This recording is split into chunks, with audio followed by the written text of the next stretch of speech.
Ушундай чоң жана скромный болгон, узун турасы 25 болгон чоң небесибизге канча акча кетти?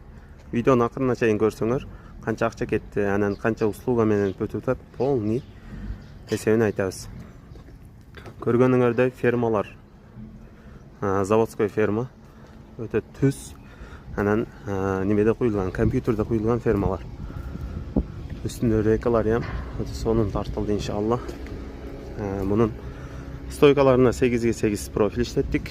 Өйдөсүнө заводской, ошо Бишкектен келген фермалардан тартылган. Общий сумма материалына 110 000 сом акча кетти. Услугасы 70 000 сом тегереги болду. Ошондо 180 000 сомго краскалары менен кошулуп, ушундай болгон сонун небестин карказы бүттү. Анан тинкен азыр алып келди. Бирок мына акчасын сураган жокмун.